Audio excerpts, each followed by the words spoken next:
السلام عليكم الدراري والبنات، نتمنى تكونوا بخير وعلى خير. شحال هادي ما جيناش بشي فيديو اللي يكون عميق وندخلوا مزيان نغوصوا في الذات ديال الانسان. اليوم بغيتك دير لي كيت وتعطيني عقلك مزيان في هذا الفيديو هذا، وغادي يكون معمق شي شويه، وحاول ما امكن الى لقيتي ما تقيد قيد. اليوم ان شاء الله غادي نهضروا على التوقعات والافراط في الرغبه. علاش كنديروا واحد التوقعات وفي التالي تيخيب الامل ديالي، كيفاش كيأثروا على الحياه ديالنا، وكيفاش نقدروا اننا نتحرروا منهم. في الحياه ديالنا اليوميه كنديروا بزاف ديال التوقعات وكنبغيو نوصلوا لبزاف ديال الحوايج، وتنبقاو نقولوا الا وصلت لهاد الحاجه هادي غادي نكون فرحان، او الا وصلت لهاد الشخص هذا غادي نعيش مرتاح، او الا حققت هاد الحلم هذا غادي نكون يا سلام وغادي نحس براسي ناجح. ولكن واش عمرك سولتي راسك واحد السؤال عميق؟ علاش ديما كتبان لنا ان السعاده والراحه كاينين ديما غير في الحوايج اللي مازال ما وصلناش ليهم؟ علاش فاش كنزيدوا نتمناو ونرغبوا في واحد الحاجه تنحسوا بالتوتر والخوف وكنحسوا بعدم الرضا؟ هذا هو الموضوع ديالنا ان شاء الله في هذا النهار. غادي نتعمقوا مزيان في كيفاش هاد التوقعات والافراط في الرغبه كيأثروا على الحياه ديالك، علاش كيتحولوا لواحد العباء ثقيل عليك، وكتولي تتصارع مع راسك وانت اللي حط التوقعات هذه وانت اللي داير هاد الصراع على راسك، وكيفاش تقدر تتحرر منهم باش تعيش مرتاح وتمشي في الطريق ديالك حتى للتالي. اول حاجه بعدا باش نفهموا على ايش كنهضروا، شنو هي التوقعات؟ التوقعات هي واحد الصوره اللي كنبنيوها الدماغ ديالنا على كيفاش بغينا نكونوا، او لا واحد الحاجه كيفاش خصها تكون، وكنتصور كيفاش خصو واحد الشخص يتعامل معايا، او لا كيفاش خصو يكون النجاح ديالي، ولا كيفاش خص الحياه تكون باش نكون انا سعيد. هادو هما التوقعات. كدير انت واحد الصوره كترسمها كيفاش خصها تكون، وبطبيعه الحال ما غاديش تطرا لك ديك الحاجه، ديك الحاجه كيجيك احباط. نعطيك مثال، فاش كتوقع ان واحد الشخص قريب منك مثلا غادي يتعامل معك بواحد الطريقه مزيانه، وإلا ما تصرفش بهذيك الطريقه كتحس بالاحباط وخيبه الامل. التوقعات بحال واحد القيد ما كيبانلكش، ولكن كيربطك بواحد النتيجه معينه، وإلا ما تحققش بالضبط كما خططتيلو كتولي نتايا كتعاني نفسيا. علاش هاد التوقعات هذه كتشكل واحد المشكل؟ اول حاجه كتخلق لك واحد الاحباط وخيبه الامل. ملي كتولي كتحط واحد التوقعات وسيرتو دوك التوقعات العاليه وكتكون مبالغ فيها، كتحط راسك في واحد المواقف اللي كتحس بهم بخيبه الامل، وإلا ما وصلتيش لهذا الشيء هذا شي حاجه عادي انه غادي يشتك الاحباط، وكتولي كتحرمك من العيش في الحاضر، كتولي عايش في المستقبل او لم تثبت بواحد النتيجه معينه وكتنسى تعيش ديك اللحظه اللي راه عندك دابا. زيد عليها كتحط راسك في واحد الصراع، انك كتولي كيتزاد عليك التوتر والقلق. ملي كتكون مهووس انك تحقق واحد الحاجه كتحس بالخوف ومن الفشل، وكيتزاد الضغط عليك وكتولي عايش في ستريس. يعني انت واحد ستريس حتى شي غير بوحدك، غير بينك وبين راسك غير افكار. الافراط في الرغبه هو ملي كتشبت بواحد الحاجه بواحد الطريقه مهووسه، ما كتكونش مجرد واحد الرغبه عاديه، ولكن كتولي مرتبط بها عاطفيا لدرجه انك كتامن ان السعاده ديالك والراحه ديالك كتكون متعلقه بهذيك الحاجه اللي حققتيها. بحال الا عطيتي لواحد الحاجه اكثر من القيمه ديالها او اكثر من الحجم ديالها الحقيقي. كيفاش كيأثر عليك هذا الافراط في الرغبه؟ اول حاجه كيبعد عليك هذاك الشيء اللي بغيتي انت. ملي كتولي مهووس بواحد الحاجه كتخلق واحد الطاقه ديال النقص والاحتياج، وهنايا كيولي السيستم تيتعامل معك بهذه الطاقه هذه، وبلاصه ما يقرب لك هذاك الشيء اللي بغيتي انت تينفرك، تيولي تيبعد عليك. كتولي كتحبس التدفق ديال الحياه. التعلق الزائد بواحد الحاجه بحال كندير واحد المقاومه. فاش كنكون مثلا متقبل واحد النتائج ومرخي معاها، الحياه كتولي كتمشي مزيان، كيولي السريان في الحياه. ولكن ملي كتكون كتقاوم وكتكون حاط واحد النتيجه ومستريسي معاها ومخلوع منها، كتسد على راسك بزاف ديال البيبان، كتولي كتعيش في واحد الدوامه كما قلنا ديال القلق والخوف. يعني داك التعلق الزائد ديما كيخليك ديما خايف انك ما تحققش داك الهدف ديالك او لا، وديما كتولي عايش متوتر ومنكري وما حاملش راسك. دابا غادي نشوفوا مزيان هنا فين نتعمقوا مزيان السبب الخفي اللي كاين من موراء هاد التوقعات والافراط في الرغبه، يعني الجذور النفسيه والروحيه العميقه خصنا نقلبوا عليها باش نفهموا علاش الانسان كيطيح في هاد الفخ هذا ديال التوقعات والافراط في الرغبه. خاصنا نمشيو لاعمق مستوى ديال النفس ونكتشفوا كيفاش كيتبرمج العقل من الطفوله، وكيفاش الحاجات اللي كتنقصنا داخليا كتعكس بواحد الطريقه ديال التفكير ديالنا وعلى الرغبات ديالنا. هذا الشيء هذا كيرجع للجذور العميقه اللي كتشكل في العقل الواعي واللاواعي ديالنا. خليني دابا نعطيك مزيان هذا العمق هذا شويه بشويه. ملي كنتي صغير اول حاجه كنتي محتاج ليها هي الحب والامان. الطفل كيتولد وهو محتاج لواحد الاحساس بان العالم واحد المكان ديال الامان، وانه مقبول كيف ما بغاو يكون. ولكن واش كلنا حصلنا على هذا الامان هذا بلا شروط ولا لا؟ واكيد لا، ماشي كاملين. الطفوله ديالك الا ما تلقيتيش حب غير مشروط كيبدا تيتزرع فيك واحد الشعور داخلي بانك ما كافيش، او انك ما كتستحقش، او انك محتاج دير واحد الحاجه باش تستحق الحب والقبول. كتولي كتربط القيمه ديالك الذاتيه بالانجازات، وهنايا كتولي كتامن ان السعاده كتجي من الخارج وماشي من الداخل. هذا الشعور هذا تيولي تيكبر معاك، تمشي معاك في الحياه، وكتولي تتعلق بالاشياء الخارجيه. يعني خصني ندير الفلوس، العلاقات، النجاح، وسيرتو العلاقات. الاكثريه خصو يكون واحد الشخص في الحياه ديالي باش نحس انايا راني مزيان، او باش نعوض داك الفراغ الداخلي ديالي. طفل مثلا او واحد الدري صغير اللي تيكون كبر في واحد البيئه اللي كتكون قاصحه وكتكون صارمه، ومثلا كياخذ الحب والاهتمام بواحد الحب مشروط، يعني خصو ينجح في المدرسه او يدير واحد الحاجه عاد باش يحس بداك الحب. انايا شنو تيطرا؟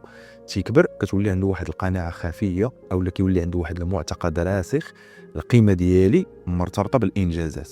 هنايا مستقبلا غادي يولي عنده هوس بالنجاح، وغادي يبني واحد التوقعات عاليه على راسو وعلى الاخرين باش يحس بالامان. زيد عليها حاجه اخرى، هي البرمجه ديال المجتمع، او لا اصلا المجتمع تيعطيك الوهم ديال السعاده الخارجيه. ملي كتكبر في واحد المجتمع مادي كتعلم واحد الرساله خفيه: باش تكون سعيد خاصك تمتلك وتحقق ولا دير واحد الحاجه. وفي المواقع ديال التواصل وفي الاعلام ولا في التربيه في اي حاجه كتعلمنا ان السعاده مربوطه بالاشياء الماديه او واحد الانجازات خارجيه. يعني شنو كنملك، او شنو عندي، او شنو شريت. الا عندي الفلوس بزاف راني غادي نرتاح، الا تزوجتي غادي تولي مزيان وسعيد، الا حققتي النجاح غادي تحس بالقيمه ديالك. هاد الرسائل هذه كما قلنا كتزرع فيك الوهم ديال ان السعاده في واحد الحاجه انت مازال ما وصلتيش ليها، وكتولي كتعيش في واحد السباق مستمر بلا ما كترد البال انك سجين ديال الرغبه ديالك والتوقعات ديالك. وداكشي علاش الاكثر ديال الناس كيحس براسو بحال مشى عليه الحال. علاش؟ حيت كيتصارع وتيجري وهو ما عارفش علاش كيجري. بالتالي كتولي كتجري مورا الحياه، وكتولي كتخلق واحد التوقعات كما قلنا كبيره عليك في المستقبل. ولكن ملي كتوقع مثلا شي حاجه وما كتحققش بالضبط كما تخيلتيها انت، كتجيك خيبه الامل. والمفارقه هنايا هي ان حتى فاش كتشد مثلا داك الشيء اللي كنتي باغي، الفراغ الداخلي ديما تيبقى تابعك. واخا كتوصل لديك الحاجه كون متاكد انها ما غاديش تعطيك ديك السعاده اللي بغيتي. والتوقعات والرغبه المفرطه عندها واحد العلاقه وطيده بالرغبه في التحكم. يعني العقل البشري ديما منكري من واحد الحاجه مجهوله، وديما كيبغي يعرف شنو غادي يوقع. ملي كتحط واحد التوقعات في العقل ديالك كيولي كيبغي يحكم على المستقبل، وكيبغي يخلق واحد الاحساس زائف بالسيطره. ولكن بعض الاحيان الحياه معقده وما كتمشيش كما بغيتي انت، وماشي كلشي تحت السيطره. فاش كتولي باغي تتحكم في الاحداث وفي الاشخاص، وكتبغي تفرض عليهم انهم يتصرفوا كيف ما كتصور انت، وكتنسى ان هذا الرغبه في التحكم هي واحد المحاوله لا واعيه باش كتغطي على ذاك الخوف العميق من الفقدان او الفشل. علاش كيوقع هذا الشيء هذا؟ لان العقل الباطني ديال الانسان كيتبرمج على ان المجهول خطر. يعني بالنسبه لواحد الحاجه اللي مجهوله خطر عليه. فاش كتكون انت صغير اي تغيير غير متوقع كيهدد الامان ديالك. يعني وكتكبر انت بهذه البرمجه هذه، كتولي عندك واحد الحاجه اللاواعيه انك تتحكم باش تحس بالامان. لكن الحقيقه هي ان المجهول جزء من الحياه، والمحاوله ديال السيطره عليه غير كتزيد القلق والمعاناه. واعمق سبب اللي كيخلي الناس عندهم توقعات عاليه ورغبات مفرطه هو الاحساس بالنقص. هذا الاحساس هذا غالبا كيتزرع في المرحله ديال الطفوله، ملي كتحس انك ماشي كافي، او لا ما كنتيش محبوب، او لا عندك واحد الحب بشروط. وكتكبر عندك هذه الفكره هذه ديال انك خاصك تكمل واحد الحاجه باش تحس بالقيمه. كيفاش كيتجلى هذا الشعور؟ التعلق المفرط بالعلاقات. كتولي متعلق بزاف بالعلاقات، كتحس انك ما غاديش تكون سعيد الا ما لقيتيش شريك الحياه ديالك. كيولي عندك هوس ديال النجاح، كتولي كتامن ان القيمه ديالك مربوطه بواحد الحاجه الا حققتها او لا بواحد الاهداف كبيره.